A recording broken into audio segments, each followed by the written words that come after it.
Mga bossing, kayo po ba mga bossing ko isa sa mga napakahilig po sa mga anting-anting, agimat, at ganoon din po mga mutya. Ako po may mga papakita sa inyo ng mga bago po namin produkto. Ngayon po mga bossing, pumili lamang po kayo kung ano po yung kakabugin o kakabahan kayo sa nakita po ninyo. Saka nyo po siya orderin mga bossing ko. Ito po mga bossing ko ay ang mutya po ng ito po ang ating palaka. Yan, palaka po yan mga bossing. Yan po yung paa niya. Ayan po siya. Ito po yung mainam na meron kang bitbitin ng mutya po ng palaka. Kasi para lagi kayong suswertihin. Kung kayo po isa sa mga negosyante, kayo po ay isa sa mga mananaya, kayo po ay gusto nyo lagi kayo ay may pera, dumugin kayo ng kaswertihan, dagsain kayo ng kaswertihan, tuloy-tuloy ang swerte. Gamitan nyo po ito mga bossing ko ng mutya ng palaka. Dahil ito po yung nakatira sa tubig. Tubig is wealth. Yan po ay may dulot na napakaswerte, lalo-lalo na sa usapin po ng pera. Ganoon din po mga bossing ko, ang hindi lang pwedeng ipakita po dito. Yung po mga bossing ko, yung pumbalat po ng ating, alam nyo na, yung ating, kung ano yung balat na yan mga bossing. Ngayon po mga bossing, yung balat na yan ay parang mabilis po siyang, mabilis siyang kumilos. Yan po yung ahas mga bossing, mabilis po siyang kumilos. Ang ibig sabihin po niyan, mabilis po ang tagumpay po ninyo. Parang kabayo din po yan, yung mabilis po ang takbo. Yung ay parang kayo ay may kumakarera, yung kumbaga nilalaban sa karera. Para mabilis po ang flow po ng swerte po sa inyo, gamitan niyo po yan ng balat po niyan. Huwag niyo po yan gugupitin ha, hayaan siyang isang buo.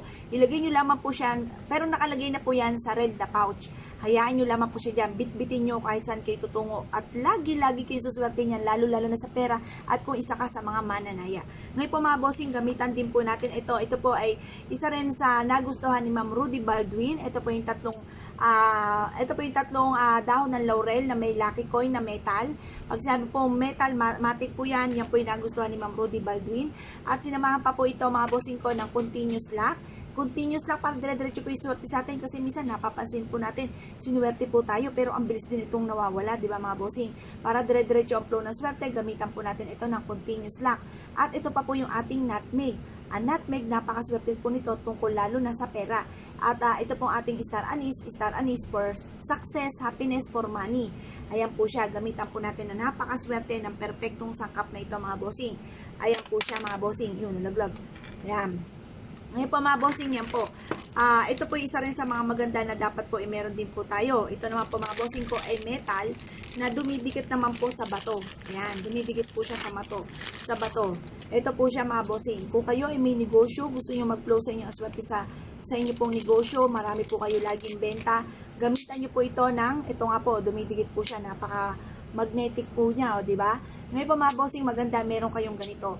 Alam niyo po ba mga bossing, kung halimbawa ito po yung naparating po sa inyo, ito po i-claim nyo na kagad ang swerte, basta sa umaga ha, hawakan nyo po siyang ganyan, mamamagnet po niyan ang lahat ng mga kamalasan nyo at papaltan ito nang didikitan kayo ng swerte.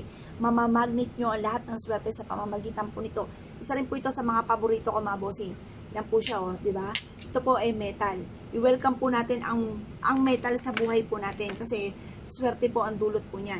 Ganon din po mga bossing ko, ito naman po ang mutya po ng bigas para maging masagana ang pamumuhay po ninyo mga bossing. Ito po yung mutya ng bigas pero hindi lamang po siya ganyan ha, at isang piraso lamang po ito mga bossing, baka po isipin nyo lahat po ito, hindi po. Ang bawat butil po nito mga bossing ay may halaga at ang halaga po nito ay tagumpay po natin mga bossing. Isang butil lamang ay sapat na para kayo ay swertein panghabang buhay. Mainam na meron kayong ganito. Meron akong kakilala, yung daw lowland po niya, mayaman po sila ha mga bossing, nakakita po ng ganito. Ngayon po mga bossing, ito po ay unti-unting lumaki ang kanilang negosyo. Mga bossing ko, kaya lang pag minsan, kaya kailangan iingatan nyo siyang magaling kasi minsan, kapag nagtagumpay na kayo at kayo po inalis na yung inyo pong isipan, nawawala po siya, nagtatampo po yan. Kaya sabi ko nga po sa inyo, once a winelcome yung mga pampaswerte po sa inyo, i-maintain nyo po yan para hindi magtampo, nawala po daw sa kanila ito. At yung pagwala nito ay unti-unti pong pagbabago ng kanilang negosyo. Kaya mas mainam mga bossing, i-maintain nyo po yan, huwag po ninyong pababayaan na mawawala. Or kung gusto nyo dumami pa po sila ng dumami, mentras dumadami rin po ang blessing po ninyo. Ito po ay ang mutya po ng bigas. Ito po ay proven na napakaswerte. Ayan. Ganoon din po mga bossing ko, ito namang ating 7 dwarfs. Mutya po ito ng 7 dwarfs. Ito po ay tagumpay po ang dulot po nito. Kung kayo po ay meron pong ganito, pwede nyo siyang lagyan ng langis or pabanguhan. Tapos mag-wish kayo sa kanila, alayan nyo ng mga candies, ganoon din po ang ating tubig, ganoon din ang ating asin. Tapos maglagay ka rin po sa kanya ng halimbawa yung mga lollipops kasi gusto po nila yan, tsaka chocolates. May napangapon mag-alay kang ganyan. Tapos pag ikaw ay tataya, kumain ka ng chocolates, mga bossing. Yun po ay swerte rin po yan. Abundance po kasi yan. Ganoon din po itong ating mutya ng horseshoe. Ito po yung itsura ng mutya ng horseshoe. Tapos yung parang may ipin po siya. Yung parang yung sa kabayo ni Shrek. Nakita niyo yung nakaganon uluwang nguso. Ganun po yung itsura po niya. Tapos horseshoe po siya. Ang tawag po dito ay mutya ng horseshoe. Ngayon po mga bossing, ito rin po yung mutya naman po ng ating suso. Continuous lamang po yung pag-ikot po niya, mutya ng suso. Ang sinasabi po dito, continuous lang din ang swerte natin. Parang continuous lock na inihalin tulad naman po ito sa suso. Ang kagandahan lamang po nitong ating susong ito po yung nakatira sa tubig. Tubig is wealth, kasaganahan po siya. Sinamahan pa po ito mga bossing ko ng ating sandstone. Itong sandstone, painitan nyo sinag ng araw or kaya sa buwan, ilagay sa ilalim ng inyong pong unan para lagi kayong kapitan ng swerte, lalo-lalo na to tungkol po sa usapin ng pera. Marami rin pong istorya po dito sa ating sandstone na nagpatotoo na sila po'y sinuwerte. Ngayon pa mga bossing, samahan pa po natin ito ng ating mutya naman po ng nyog para kayo po'y magtagumpay sa buhay. Di ba po ang nyog, mataas, tinitingala po natin. Kung kayo po ngayon ay dinadown or tinitiris, balang araw kayo naman po'y titingalain. Ito po'y tagumpay po tayo dito. Ngayon po mga bossing, samahan pa po ito ng mutya ng kidlat. Ang mutya ng kidlat, may mga kamalasan na darating sa inyo. Hahawi po yan at hindi po yan mapapa sa inyo mga bossing. Ganun din po ang ating mutya po ng Santo Niño. Ang mutya na ating Santo Niño ay pampalakas ng karisma para kapitan kayo ng swerte maging sa negosyo or kung ano man po yung mga problema tinatahak nyo sa ngayon, tutulungan po kayo ito. Malalayo din kayo sa mga tao may mga bad intention sa inyo at yung mga punti po na kayo po yung chinichismis, malalayo kayo sa mga inggitero at inggitera. Maganda po na meron kayong ganito. At ganoon din po mga bossing ko, itong ating perfectong sangkap na may kasamang magnet. Maganda na meron po kayong ganito. Ito po yung ating jade.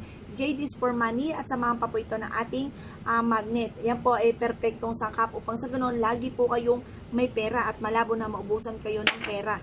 Ngayon po mga bossing, ito pa po, ito ay mutya naman po ng ating linta para higop lahat ang swerte po ninyo mga bossing. Ito po yung lumalaki ng lumalaki. Halimbawa, kayo po yung order sa amin ng magagayang laang.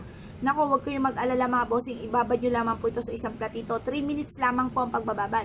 Ngayon po, mag-wish kayo habang paikot-ikot nyo itong ipinapaano po sa tubig. Pagkatapos, gawin nyo po yan, halimbawa may bakante kayong araw, lalo-lalo na Tuesday or Friday. Makitaan nyo, ilang buwan lamang, ganito na po yan. Nalaki po yan, may buhay po yan. Marami akong bossing na nagpatotoo na sila'y sinuwerte po dyan. At ganoon din po itong paang ito. Ito po yung paan ng ibon. Kung kayo isa sa mga mananaya, mainam na meron kayong ganito, huwag po kayo magpapawala nito. Swerte po ang dulot nito. Dadalhin po kayo sa paglipad po niyan. Ganoon din po mga bossing, kung lagi ka walang pera, gamitan nyo po ito ng mutya po ng luya. Ang mutya ng luya ay pantaboy ng mga kamalasan, lalo-lalo na po ang kahirapan. Ganoon din po mga bossing ko, ang mutya naman po ng lintang itim. Parehas din po yan ng puti. Lumalaki rin po yan. Pakainin nyo po ito ng tubig ng 3 minutes lamang. Paikot-ikutin nyo po siya, lalaki po yan at mag-wish ka po sa kanya, higop lahat yan ang swerte. Ganoon din po mga bossing ko, itong ating mutya po ng bato. Ito po ay 3 sangkap po ito mga bossing. Ito po yung 3 sangkap po niya. Yan. Kung ikaw ay isa sa mga mananaya, mainam na meron kang ganito. Ito po ay proven na napakaswerte mga bossing ha. Kasi ito pong 3 ito ay meron akong kakilala na siya po kung nakakakota umaabot ng madaling araw na alis tapos gabing-gabi na nakakauwi. Minsan ay alas 12, minsan madaling araw pa.